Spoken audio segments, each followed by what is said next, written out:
Virgin Most Powerful Radio, sharing the gospel with clarity and charity.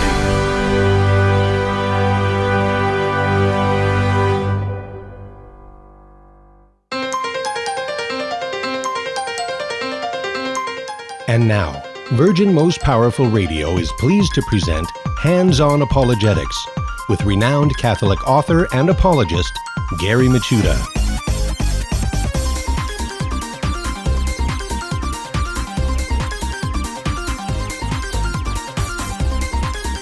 Welcome, everyone. It's great to be back. Yes, you are listening to Hands-On Apologetics, Virgin Most Powerful's Apologetic Dojo. And I'm pleased to say that the Midwest Command Center is back up and running. It was a lot of fun being there in California. I'll talk about that in a couple seconds. But in the meantime, we got a great show in store for you. What would make a follower of Dave Hunt and his anti-Catholic ministry become Catholic? Well, our guest right after the first break is going to be Stephen Piskorowski, a good friend of mine. He's going to come on and share with us exactly what made him return back to the Catholic Church. So that's going to be very cool to talk to Stephen. Of course, we're going to have our exercises as always. We're going to talk about the finding of the fallacy, which today is the appeal to fear. And also our Meet the Early Church Father, as always. This time, of course, it's not an individual, but the Council of Nicaea. The Council of Nicaea. And so, it's interesting every now and then. The early church fathers don't necessarily have to be an individual person. It could be a council and so on. And I want to say thank you so much for all you who, were part of the action on the West Coast trip. It was great. Finally got to meet in person Ruben and Eddie and Terry and Mary Danielle and, great people. Special thanks to Betty and Matthew Arnold. Had great time. And also Richard, who works the magic behind the mixer desk. It's just great to meet everybody. And like I said, they are cream of the crop, folks. Princes and princes among men. Princesses and princes among men. Still got some jet lag, as you can tell. So thank you so much for all your hospitality. As you know, I was even invited in the squad car, Jesus 911. Got to pinch hit for a spot. Interviewed Terry Barber in his book, How to Evangelize Anyone. I've been meaning to have him on the show for months. We postponed it for the trip. So we finally got to do that. Got to hang out with Betty and Matthew Arnold. Matthew Arnold's just an incredible storehouse of knowledge. I'm going to have him back on the show because there's lots of things I think we could tap into and learn from him. Great stuff. And then last Thursday, before I get to Thursday, Wednesday night, how could I forget? We met at the historic Sacred Heart Chapel amidst a rainy and cold night. Nevertheless, we had lots of people show up. Some of you are on the forum. Thank you so much. It was great to finally meet you. Had a great time. Talk went well. And, it was just fun to be there. Yes, hello, everybody. I didn't do my shout-out. Shout-out to those watching live stream on social media, Facebook, YouTube. Yes, hi, Ricky. Hi, everybody.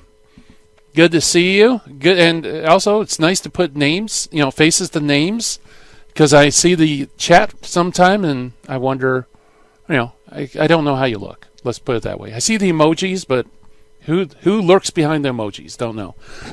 So the talk went well. That was a lot of fun. Got to meet some of you, and then we traveled down to San Diego to Catholic Answers. I was on the show last Thursday, talked about the Deuterocanon. We also taped a segment of Catholic Answers Focus. Not sure when that's going to air. I think it probably already aired. Got to meet Cy, Darren, Trent, Jimmy, Todd, Christopher Check, John Sorensen, the rest of the gang. Some of you, I don't know if you're watching, but they've been on the show. So some I've met in person. Others I haven't. So it was kind of cool.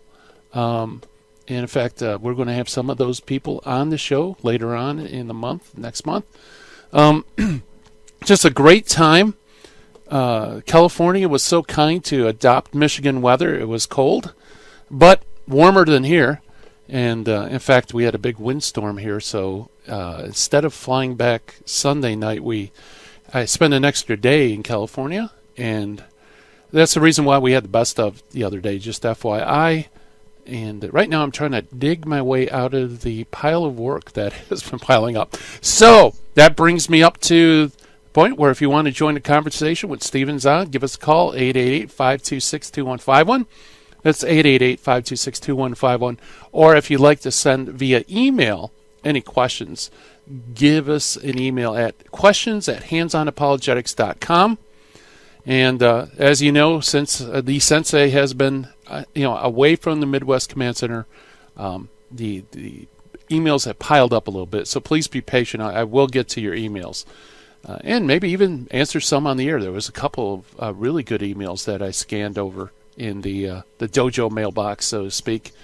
But hey, without further ado, let's jump into our exercises, shall we? All right, the finding of the fallacy today is the appeal to fear. And this fallacy occurs when a person attempts to create support for an idea by attempting to increase fear towards an alternative. Okay. Now, it's important to remember that this fallacy relies on using that the increased fear as evidence for a proposition or against the alternative. So it's perfectly legitimate, I believe, to draw out the implications of something and to say that this could have consequences that would be fearful. But if all you're using is fear, then you're engaging in the appeal to fear. Okay? So that's one of those fallacies. I think once you're aware it's being used, it's rendered harmless. So just FYI, ask yourself, okay, what is the evidence? And try to just ignore the appeal to fear, if you will. All right. Enough of that. Let's jump to the Meet the Early Church Father for today. And as I mentioned, the Early Church Father today is not an individual person, but a council. In fact, one of the most important councils in church history, the Council of Nicaea. This is the first ecumenical council of the church. It was convened in the city of Nicaea, which is in Bithynia in the year 325 AD. It was ordered by the Emperor Constantine. And his purpose was to put the end to the quarrels and dissensions that arose over the doctrine proposed by the heresiarch Arius. So it meant to stamp out Arianism.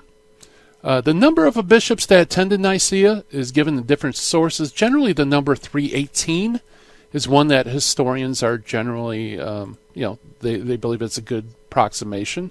Vast majority of the fathers, by the way, were from the East. Only a few came from the West. Pope Sylvester was himself not present at the council, but he was represented by two priests from Rome, by Vitus, sometimes known as Victor, and Vincent. So those were the representatives of the Pope. We don't know who gave the opening address, but, however, we know that, or we have a good idea that it was Osius of Cordova who was the president of the council. His name is on the first of the signatories, and his name is followed immediately by the two papal legates of Victor or Vitus and Vincent. When it started, we don't know the exact dates. The council may have met before the emperor came, but he did eventually come, and it was solemnly opened on June 19th or 20th, and it closed August 25th. And for 2 or 3 months, the Great Council condemned Arianism, which basically believed that Jesus is not consubstantially God, of the same nature as the Father. Okay, so the rule that was promulgated at Nicaea is that Jesus Christ is God and consubstantial, or the Greek is homoousios, with the Father. And that kind of dealt a death blow, at least the ultimate death blow, to Arianism per se. There was also, they ironed out problems concerning the date of Easter. They promulgated a letter to the Egyptian bishops to clear up another schism that was going on there. And they also had a number of canons. But Nicaea is probably best known for its formulation of a creed, the Nicene Creed, which in one way or another still survives today. and we still read it as Catholics around the world as a symbol of our faith. There were some disputes as to the canons, how many canons were passed. It's generally believed that there were about 25 canons. And also, there was some discussion about the question of imposing clerical celibacy as a rule. But I don't believe, I don't believe that was promulgated as a rule. I'm kind of skimming here. But anyway, the Council of Nicaea, contrary to the claims of some, I won't mention names, like Dan Brown, they didn't vote on the divinity of Christ, and his divinity passed by a very slim minority. Rather, the whole council, affirmed it. Let's see, anything else? Acts of the Council, 3 pieces remained: the Creed, 25 canons, and the Synodal Decree. And like I said, very, very important juncture in church history where the ancient faith was affirmed and Arianism was condemned. Unfortunately, even though it was condemned at Nicaea, it's still stuck around. And that's one of those things about heresies, that all they do is they begin to make distinctions and try to go under different names. And it ultimately took quite a while to stamp out Arianism. So that's our early church father for today, the Council of Nicaea. And it just sounds strange saying that. The early church father for today is the Council of Nicaea. And, coming up on the other side of the break, we're going to have a very interesting discussion with a longtime friend of mine, Stephen Piskorowski. He's going to join us, and he's going to talk about how, as a cradle Catholic, he left the church, actually supported an anti-Catholic ministry, and found his way back, and now is a superb apologist in his own right. Stay tuned, everybody. You don't want to miss it.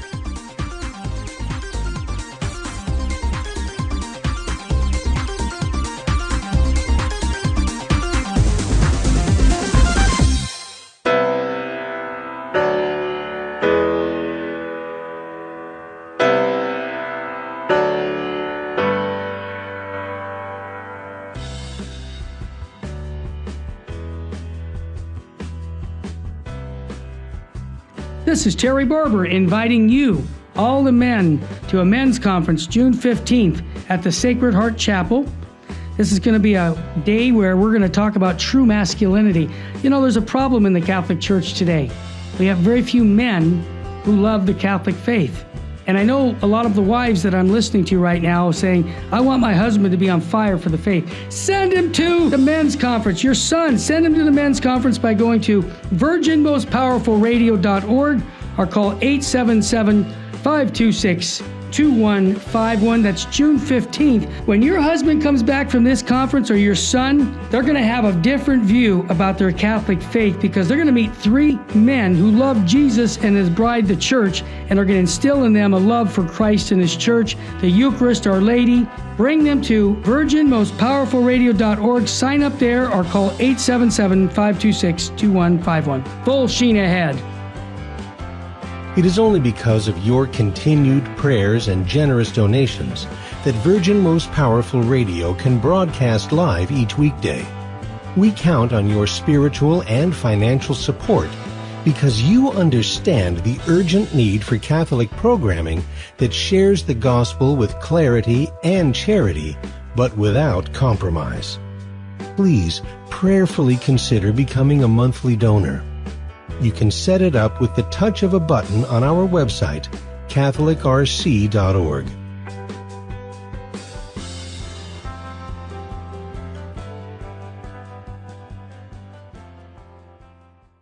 Buying or selling your home or your business property? This is Terry Barber. Real Estate for Life underwrites the Terry and Jesse Show. And they can connect you to one of 900 pro-life real estate agents around the world. And when they receive their referral fee, they will give 80% of it to a pro-life organization.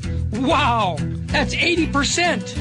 realestateforlife.org, 877-LIFE-US1. Now, back to Hands-on Apologetics with Gary Machuda. If you'd like to join the conversation, call 888-526-2151. Here's Gary. And welcome, everybody, back to Hands-On Apologetics, and where we discuss the faith, where the rubber catechesis meets the road of everyday life. I know many of you may have loved ones who have left the church, and maybe you're feeling a little bit of despair, a little discouragement. Well, our next guest is, I think, going to give you some hope. His name is Stephen Piskorowski. He's a longtime friend of mine, and as Steve's going to be telling us, that he grew up in a Catholic home, fell away, and came back. So I don't want to. That's about the only biographical material I want to give, because I want him to tell his story. Stephen Piskorowski, welcome to Hands-On Apologetics. Gary, for having me. It's long overdue, isn't it? Yeah. Well, hey, I've been meaning to get you on the program, so I'm glad that our schedules finally coincided. And you know, it's very telling, because this Mother's Day of 2019 is actually the 20th anniversary of my return to the church. So maybe it was divinely inspired that we do it in this year. Hey, wow. I didn't know that. All right. Well, can you believe it's been 20? Yeah. Yeah, boy, time flies, huh? Well, anyway. It does. Why don't we start from the beginning? Now you grew up in a good Catholic home, right? I did, in Sterling Heights, Michigan. One younger brother, and my parents were divorced at the age of 10. So that was kind of a very tough experience. But you know, I was a nominal young Catholic man. I kind of reserved it for Sundays. I figured, well, Sunday is God's day, and I gave him his due on Sunday, and then I'll take it from here throughout the rest of the week. And so I was kind of a nominal Catholic, and I gave a intellectual assent to the things of God, but it really wasn't a personal thing for me until later in my early 20s. Okay. Yeah. So that seems like a pretty typical experience too. For it really Catholics. is. I didn't recognize that the Lord puts a void in all of our hearts that can only be filled by Him. And in my late teen years and early 20s, I had tried to fill that void with, going to bars, and sports gambling in particular became a real vice for me. It really brought me to a place where I was in financial ruin. And, really? laying flat on your back, sometimes the only way to see is straight up. So I reached out to God, and I asked Him to help me and to rescue me basically from financial ruin and some other problems I was having in my life. And I felt a sense of relief after I asked Him to take over my life. And very shortly after that, of all things, I was watching a Hal Lindsey End Times video, and I remember watching that video and saying, well, I'm a Catholic. I believe that Jesus Christ is coming again. And boy, I hope it's not tomorrow, because I really don't feel ready. I'm not ready for that. Right. And that really prompted me to go on a spiritual journey, searching for God and what His will was in my life, and just taking God seriously and developing a deep love. I fell in love with Jesus for the first time, is the way I would explain it. And I decided to start going back to the Catholic Church, and I had a lot of questions. And Gary, when you and I have our 4-hour marathon discussions over the phone as a couple of friends, I always have a lot of questions. I had a ton of them back then, and I met with my parish priest, and I asked him a number of questions, and he unfortunately didn't give me any real concrete answers to a lot of things, and I kind of became disillusioned, and I thought, well, I just want to go by what the Bible says. Well, let's just do that. So my mind, in a sense, Gary, defaulted to the sola scriptura position, which is the Bible is our sole rule of faith. Show me where it is in the Bible. My mind kind of just defaulted naturally to that. And we see that a lot today, I think, with Christians of all stripes. And for me, I didn't see purgatory in the Bible. I didn't see the word Pope in the Bible. I didn't see the word Eucharist in the Bible. I didn't see the word Mass in the Bible. So I figured, well, gee whiz, maybe all this time I've been involved in something that was a counterfeit.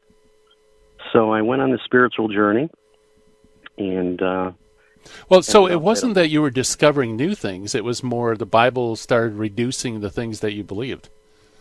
Really, that's a good way to put it. That's exactly right. It did. Huh.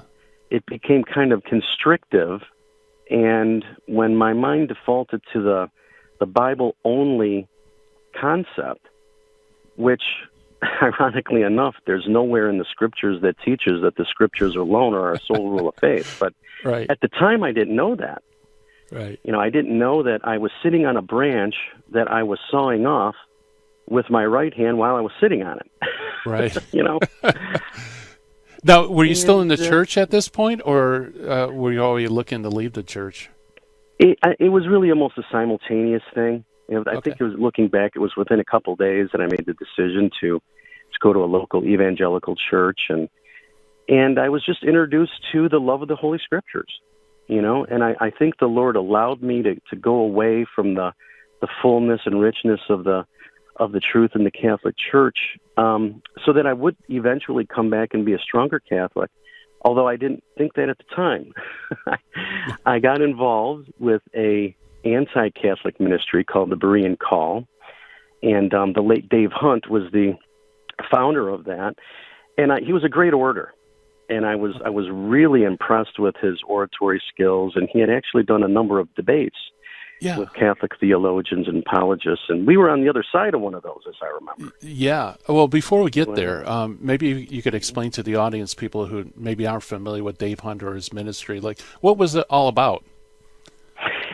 Well, the Berean Call is an anti-Catholic ministry, and their goal, although may very well be sincere, I don't know, but their goal is to get Catholics saved. They would take the position, and still do, that the Catholic Church is a cult, much like a number of the cults that we're familiar with, Jehovah's Witness, Watchtower Bible and Tract Society, the Mormon Church, Christian Science, Scientology. These types of things are cults.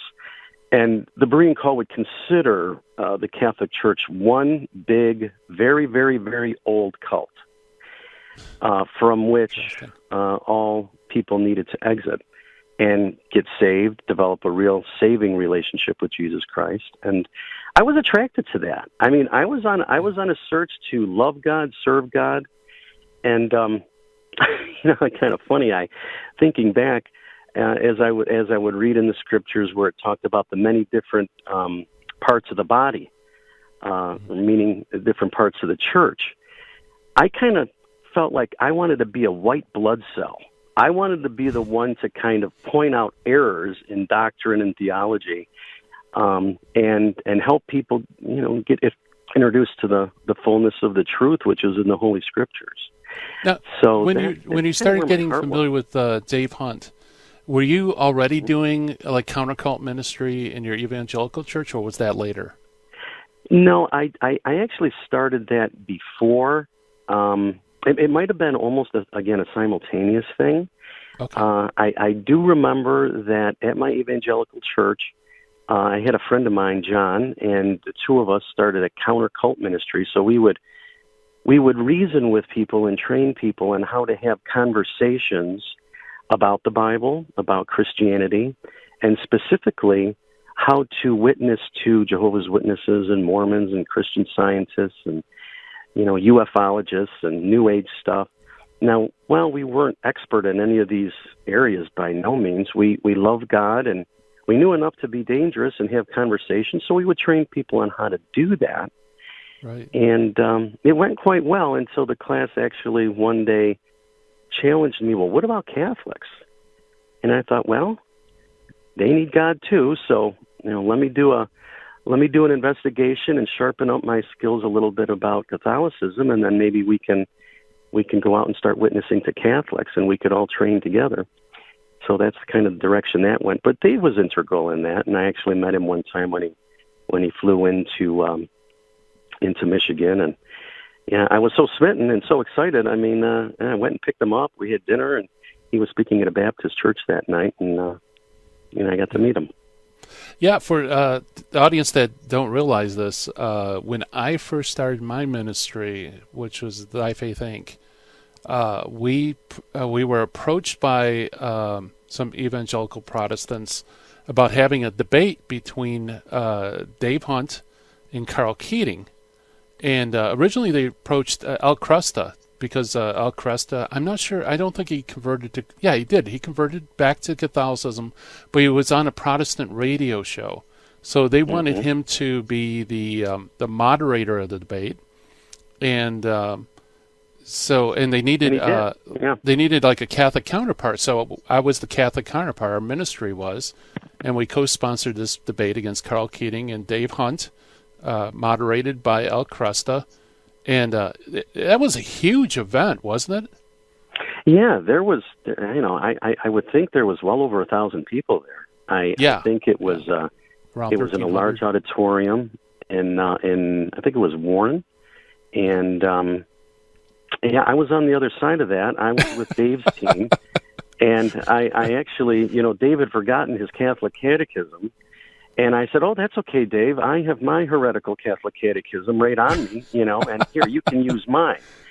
And so throughout the debate, Dave would quote from, my Catholic catechism, and at one point he held it up, and Mark Spalding and I were handling the electrical and the audio for the debate. And boy, I'll tell you that looking back at that time, I just didn't see things clearly. My mind wasn't open to it until later on. Yeah, and so that debate, by the way, is available on YouTube. I just noticed it. And so, folks, if you go on YouTube and you're watching this debate between Hunt and Keating, just remember when Hunt is waving his catechism, he's actually waving Stephen Piskorowski's catechism, which is unfortunately ironic. That was me. Yeah. And as I remember after the debate too, it was wonderful because we had book tables and stuff in the back, and I'm sure our Protestant counterparts did as well. And there was lots of great discussion. I remember people had banners, anti-Catholic banners, and it was fun. Now, did you actually engage in any discussions with Catholics after the debate? I think I did. I think there was a few people that I just had some brief discussions with. I think I was working on selling the books, if I remember correctly. But, ironically enough, the thing that really sticks with me now is, when I listen to that debate now, and I hear the wonderful arguments and the apologetics that Carl Keating displayed, I wonder to myself, why didn't it occur to me back then that, that kind of makes sense? I think it's just because my mind was closed off. I had made up my mind. Don't confuse me with the facts. I have my opinion. And, that's where I was at that time. Very good. Well, when we come back on the other side of the break, we're going to talk about the aftermath of that debate. Listen to Hands on Apologetics. Stay tuned, everybody.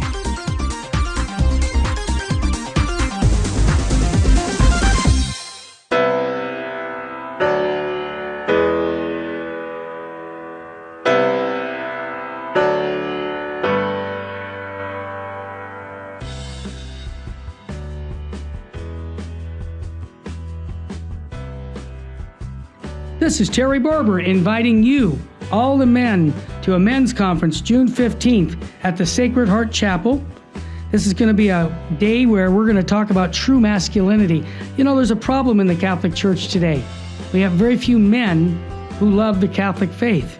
And I know a lot of the wives that I'm listening to right now saying, I want my husband to be on fire for the faith. Send him to the men's conference. Your son, send him to the men's conference by going to virginmostpowerfulradio.org or call 877-526-2151. That's June 15th. When your husband comes back from this conference, or your son, they're going to have a different view about their Catholic faith, because they're going to meet three men who love Jesus and his bride, the church, and are going to instill in them a love for Christ and his church, the Eucharist, Our Lady. Bring them to virginmostpowerfulradio.org. Sign up there or call 877-526-2151. Full sheen ahead. It is only because of your continued prayers and generous donations that Virgin Most Powerful Radio can broadcast live each weekday. We count on your spiritual and financial support because you understand the urgent need for Catholic programming that shares the gospel with clarity and charity, but without compromise. Please prayerfully consider becoming a monthly donor. You can set it up with the touch of a button on our website, catholicrc.org.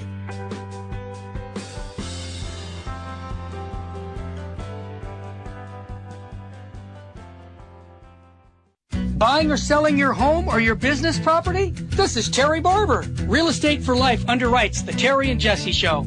And they can connect you to one of 900 pro-life real estate agents around the world. And when they receive their referral fee, they will give 80% of it to a pro-life organization. Wow! That's 80%! realestateforlife.org, 877-LIFE-US1. This is Jesse Romero. You're listening to Hands-On Apologetics with Gary Machuda on Virgin Most Powerful Radio. Yes, and we're back, and we're talking with Stephen Piskorowski, and we're to the point where Stephen was on the other side of the aisle of me, as we were members of this great debate between Carl Keating and David Hunt here in Michigan. One of the first things my ministry did, and what amazes me, Stephen, is the aftermath of that debate. And before we get into your side of, what unfolded for you, some of our listeners may not be familiar with this, but at the Carl Keating Dave Hunt debate, there was a Pentecostal minister and some of his members of the church in the audience. And it's funny, Stephen, because he said, it didn't make an impact on you. It didn't really make an impact on him, except Carl brought up the early church fathers. And that got him thinking, who are these early Christians? And he started studying them and started transforming his church in light of what he's reading in the early church fathers. And he and half his congregation became Catholic. And you might be familiar with his name. His name is, Steve, do you want to do the great reveal? Dr. or Deacon Alex Jones. Alex Jones, yeah. Who then became a great apologist in his own right. God rest his soul. Mm-hmm. So Stephen, your followers, Dave Hunt, you just had this incredible debate against the foe, Carl Keating, and you're a supporter of his ministry. Dave Hunt's materials very well. What happened after the debate?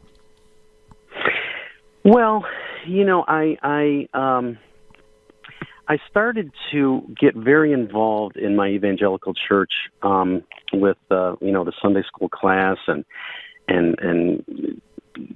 teaching people along with John on how to reason with Jehovah's Witnesses and Mormons and just reasoning about the Bible with atheists and this kind of thing. And we were challenged to do a class on Catholicism, so I started to read Catholic documents because I didn't want to read anti-Catholic documents anymore because I wanted it to be very impactful. I wanted to prove the Catholic Church wrong from their own documents, and that's the first thing that I did. The second thing I did is I started to read the early Church Fathers because, in the segment that you had earlier on your show, you were talking about Arianism, and one of my heroes of the faith was Athanasius, and I just thought, I want to read what Athanasius had to say about the early church and what St. Augustine had to say about the early church. And I was shocked. I was absolutely shocked to find out that these guys were Catholics. These were Catholic bishops. And I thought to myself, gee, these guys I look up to, and they're so wonderful, so holy, and so intelligent and sharp. How in the world could they have been Catholics? That's honestly what I thought. And then it started to occur to me, well, maybe I'm missing something. Okay. So over the course of about 6 months of reading the early church fathers and reading Catholic documents, I came to the conclusion that I had left the church that Christ established, although I did it with a sincerity of heart, but I had left the church and I needed to return. And it was Mother's Day, 1999, that I stood in front of my family. And I get a little choked up talking about this because it affects me so deeply, even these many years later. But I told them I'm coming back to the Catholic Church. Right. And it was a really, really touching moment for me then. It still is now when I think about it. And God brought me a great group of friends, Al Cresta, Steve Ray, Dave Armstrong, Gary Machuda, the whole crew. And it was a wonderful experience. And even thinking about it now, I get choked up, even though it's been so many years ago. Yeah. But, that was really something. Our paths also crossed in another way, too. And I'd love for you to tell that story about that there was a directory of, I guess you would say, counter-cult ministries. And I know I had my organization there, and so did Dave Armstrong. He put us there. Can you tell us a little bit about that end of the story? Yeah, I jumped a little ahead, didn't I? That's okay. I had taken a short break from investigating the truths of the Catholic Church because I started to feel like I was getting so close to becoming Catholic. I kind of just shut the door on it for a while. I kind of got a little freaked out, and I just said, I'm just going to give this a break for a while, and I am going to see if there's other people, around the city that I lived in or close.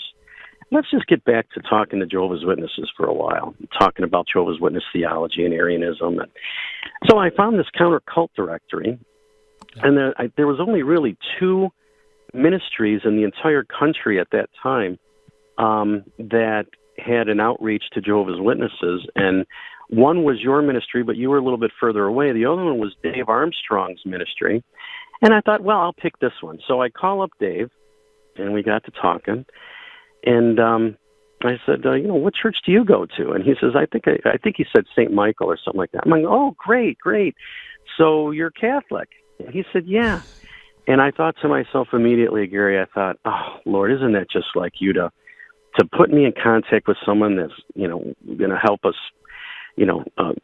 grow our faith, and this guy's really smart, and we're going to be able to witness to Jehovah's Witnesses, and along the way, since he's Catholic, he'll get saved, and maybe we'll have a wonderful ministry together. And boy, Lord, you sure are full of surprises. Yeah. And what happened, unbeknownst to me, is, when I got there, I met Dave at his home for the first time, and after about 5 minutes talking about Jehovah's Witness theology, that was out the window. And we were dialoguing about Catholicism and Protestantism, and Bible verses were flying, and apologetics were flying, and we really had a great time, and we listened to each other, though. Yeah. And that's the wonderful thing about it. Dave listened to me, and then he did something that was really shocking to me, and this is really what got me. He repeated back to me the position that I had espoused to him that I held. He did this so he would be expressing to me, Stephen, is this what you're saying? And then I would say yes. And then he would lovingly dismantle my argument and replace it with something that makes more sense. And see, that got me. That really got me, because here's a guy who's being honest, and he's listening to me, and we're having a candid conversation. And whenever I see Dave, I give him a big hug, and I tell him, thank you, brother, for being a fine-tuned tool in the hand of God to bring me back to the church. Yeah, that's one of, we've had Dave on the show a couple of times. One of the beautiful things about his approach is he really does respect other people's positions, and he's willing to listen and try to understand it. And like you said, that's kind of disarming, because it invites you to try to understand his position as well. Is that correct? Yeah, and actually some of the arguments that I would give to him that I thought were stellar or were real proof texts for my anti-Catholic position, he would actually give me better ones. And say, well, I would go further and quote you, 2 or 3 other passages. And I remember myself saying, man, you're really helping me with my anti-Catholic theology here. But something's not right. And he would help to bolster my position, and then he would lovingly tear down his arguments that he offered to me, and then he'd get to mine. By the time he got to mine, it was like is silly. And that really moved me. It really did. Because here's a guy who's honest, and here's another thing. This was really, really important to me. They created an atmosphere, his wife Judy, created an atmosphere that they looked forward to me coming every Thursday for 3 hours. Mm-hmm. It wasn't a burden. They had me come over. There was pop and chips and dip and all different kind of things. And it was like a little mini celebration. And I just found that so wonderful, how they took time out of their lives to spend with me. And it was just wonderful. And Judy played just as much in a role as my reversion as Dave did. And the Lord knew exactly what I needed. He knew exactly what I needed. Now, so this wasn't a one-time event then. This took course over about how long? Yeah, we met every Thursday for about 3 hours, and it lasted about 2 months. Oh, okay. And the one real kicker that really got to me was when we started to talk about the canon of Scripture and how the Bible actually became a book. And who were the people that had the authority to recognize which books would constitute the Bible and which ones would not? And for me, that was an indication that there truly is an authority outside the text of Scripture. Because without an outside authority, outside the Scripture, how do you get the Scriptures? Yeah. It didn't just fall down out of heaven. There's no golden table of contents. And Dave really challenged me with that and said, well, buddy, just think about that. Because I'm open to whatever you can come up with. Mm-hmm. And Gary, I can tell you, I can remember laying back in bed, looking at the ceiling, and this really ate away at me. How could I trust the Scriptures as being theonoustos, the written Word of God, and yet I reject the authority of the men who it turns out to be Catholic bishops in the 4th century who recognized which books would constitute the Bible? So it was really difficult for me to reconcile that. And that was the beginning of me saying to the Lord, Lord, I trust you. I love you. I will join any church you want. And I think, Gary, that's the first time that I really opened up my heart and said, I surrender. I will join any church you want me to. Just lead me there. And it turned out to be the one holy Catholic and apostolic Catholic church where I had already been. Right. Well, hey, on the other side of the break, I want to find out what happens afterwards with your ministry and so on. Listen to Hands on Apologetics. Stay tuned, everybody.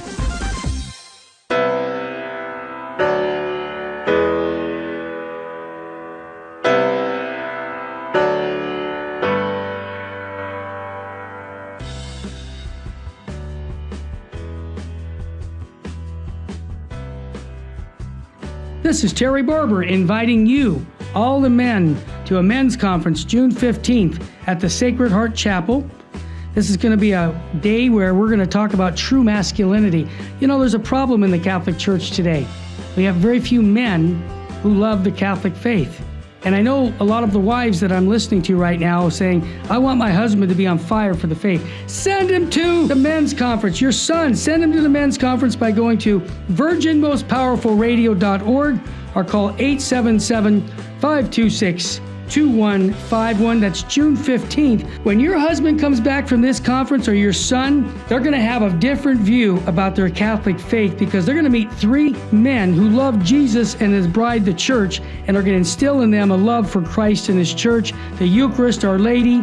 Bring them to virginmostpowerfulradio.org. Sign up there or call 877-526-2151. Full sheen ahead. It is only because of your continued prayers and generous donations that Virgin Most Powerful Radio can broadcast live each weekday. We count on your spiritual and financial support because you understand the urgent need for Catholic programming that shares the gospel with clarity and charity, but without compromise. please prayerfully consider becoming a monthly donor. You can set it up with the touch of a button on our website, catholicrc.org.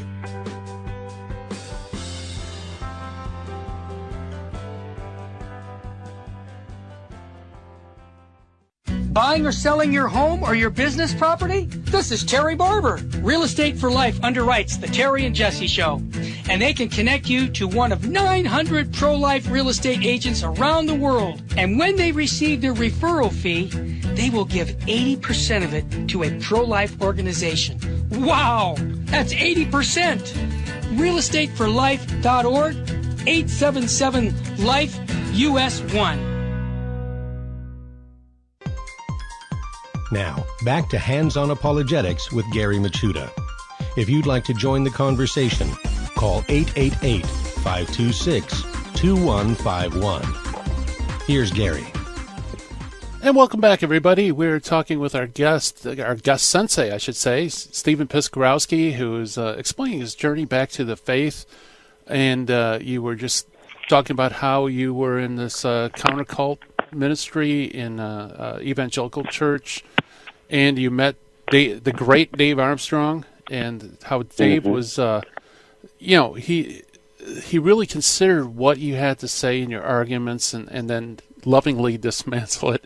And right when we got to the break, you were saying how you were open to, once you realize sola scriptura, the Bible alone doesn't fly, coming back to the church. Now, Stephen, coming back to your evangelical church after making that decision, I'm sure they must have been at least a little confused about how Stephen, who's training us to evangelize Catholics, is actually warming up to Catholicism. Yeah, the first person that wanted to talk with me was my pastor. Okay. Pastor James Beale. Mm-hmm. And we sat down, and here's a young fellow, maybe 28, 29 years old, and I sat down with Pastor Beale, and I was a little intimidated because there's all these doctorate degrees and all these master's degrees and all these honorary things behind his desk, and he said, "Stephen, what's going on with you?" So we had the conversation, and we had a wonderful discussion, and it turns out that he really didn't know very much about the Catholic Church at all, or nor about church history.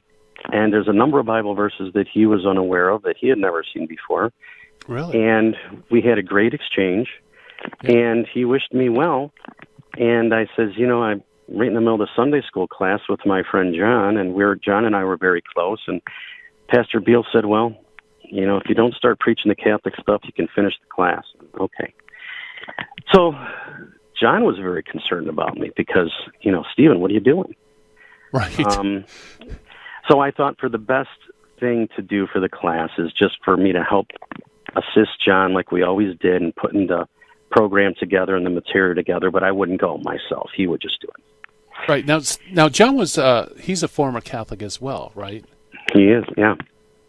Okay. Right, he was. He had this much like the same story as me. Left the Catholic Church as a younger person, and then it's almost we had the same story, which is I guess why we got along so well. And we both love apologetics. We both love theology. And he called me one day. By the way, I had been sending him weekly. I would mail him. Back then we didn't have the internet and all that stuff like we do now. But I would make copies of books and statements from saints and even Protestant ministers, and I would make copies of them, and I'd highlight these statements and I'd mail them to him and not say anything. And I knew he would read them, but my hope is to express to John, the truths of the Catholic faith and to consider what I had rediscovered. Well, time went on, and it turns out that he called me one day and he says, "Hey, let's forget about the Catholic stuff for a second. I got a couple Jehovah's Witnesses coming over. Let's just sit down with them and let's talk." I said, "Okay." So I went over to his apartment, and I remember before I walked in, I was supposed to be there at 1 o'clock because they were going to meet us at 1:15 at his apartment.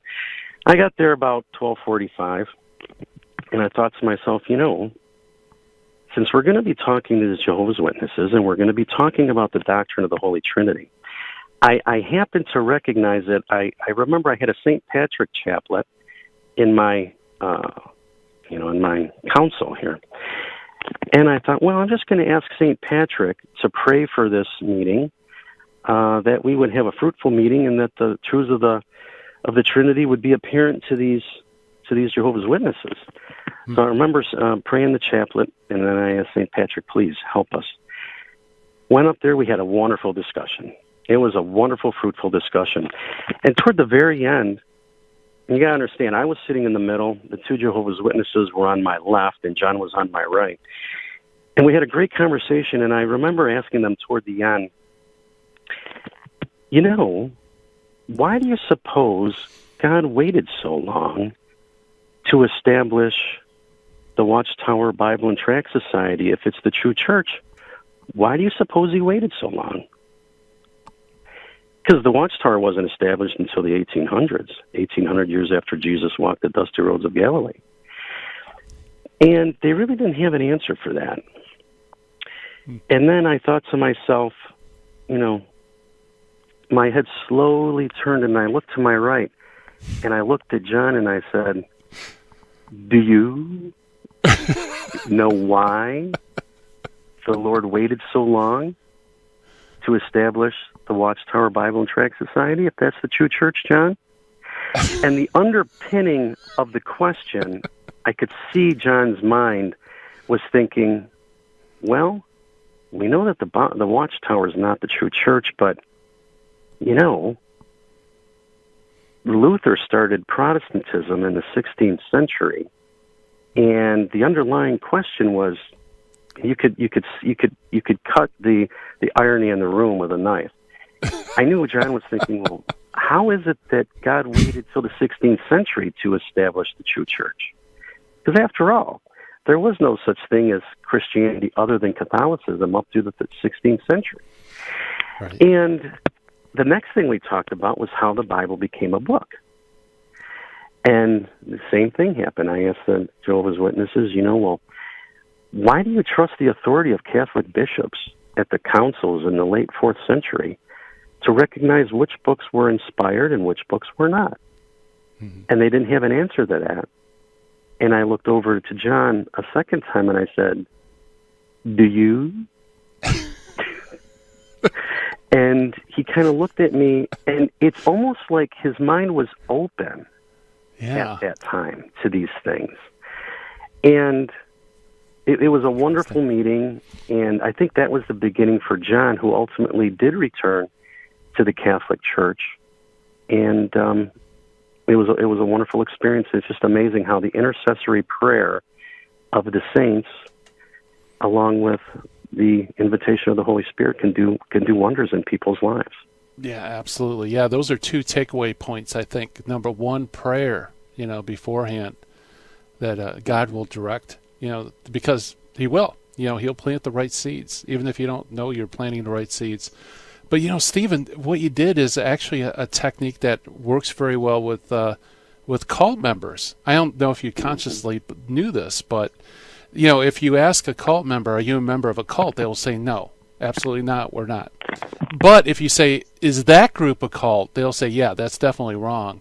And then what you do is you start comparing it. They believe X, do you believe X? They believe Y, do you believe Y? And many times that's able to, you're able to kind of bypass that, like mind control that goes on, and get them to realize, wow, I'm in a group that's wrong. But not to say that John was in a cult, but it was kind of like that parallel digging where, you would mention something to the Jehovah's Witness and then turn and say, do you? And it was a very non-intrusive, honest question. Yeah. And I think our Jehovah's Witness friends were kind of taken back by it too, and maybe maybe it was the planting of a seed or the watering of another seed. But Gary, you mentioned something very interesting, and that was prayer. I just want to remind anybody who's listening to this podcast, I was more anti-Catholic than most anti-Catholics, and my mother, my great aunt, and my grandmother never ever had an intellectual joust with me. They never played Bible ping pong with me. They didn't talk about these things. They just listened to me, and they prayed, and they prayed, and they prayed.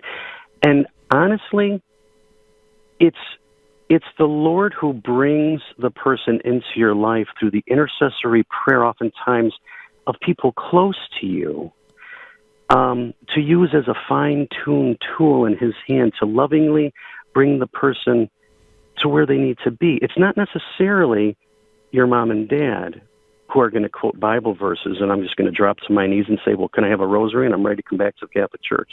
Right.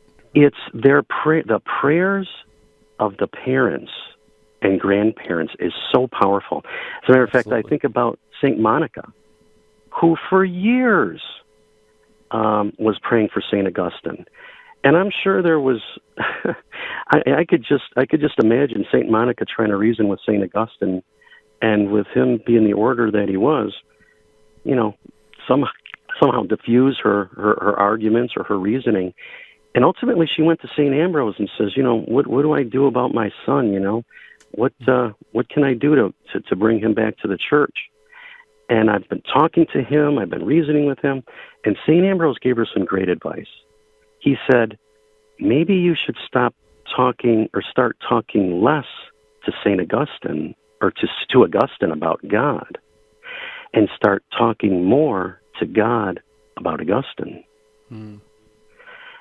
And that is just a beautiful, beautiful example of how God ultimately led St. Augustine to St. Ambrose.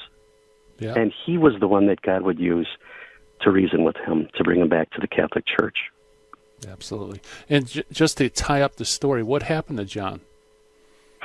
John, later on down the line, I think about 6 months later, was received back into the Catholic Church. Yeah. Still practices today, and still a good friend of mine. Boy, I'll tell you, that was a real. I can remember some of the people in class making some comments. One of them was, if you play around in the devil's backyard too long, this is what happens. You get confused and become Catholic. People had said things like that. People had said that a couple people said we're, false teachers. But that's okay. I pray for those people, and I know that maybe what happened with my story would maybe impress on them later on in life, or what have you. I mean, that's up to God. But it was a very moving experience for me, and I'm just happy to be back in the church and in love with Jesus and the Holy Scriptures and the Mass and the Eucharist. And I rediscovered Christ in a way that I had never known before. Yeah, that's beautiful. Well, Stephen, thank you so much for coming on the program. And by the way, folks, Stephen's instrumental in the Midwest Catholic Apologetics Conference, an annual conference at Cyril and Methodius here in Michigan. Just look up Saints Cyril and Methodius and website, and you can find out more information. Stephen, thank you for coming on the show. Gary, thank you for having me. All right. Stephen Piskorowski, ladies and gentlemen. Wow, it's already time to turn off the dojo lights, shut down the Midwest Command Center. You got Terry and Jesse show coming up. High Impact Catholic Talk with the dynamic duo, Catholicism. Terry and Jesse. And by the way, I appreciate everybody coming out last Wednesday to Sacred Heart Chapel. And thank you so much, everybody, and Terry and the rest of the gang at Virgin Most Powerful Radio for making it great. God bless everyone. In the 1990s, I lived and worked in Hollywood. But when my wife Betty's mom took ill, we relocated to Orange County. And it was during this time in our lives that I converted to Catholicism. Once my eyes were opened to the truth, I couldn't learn enough about the faith. But I had less free time than ever, especially with a long commute. That's when I discovered the real value of Catholic audio. Listening to cassette tapes transformed my daily commute into a miniature retreat. And that's the beauty of Virgin Most Powerful Radio today. Since the podcasts are archived, you can listen anytime on our smartphone app. I know how listening to Catholic audio can bring you closer to Christ and His Church. So I encourage you to visit the App Store or go to vmpr.org and download the app today. It just might change your life. I'm Matthew Arnold for Virgin Most Powerful Radio.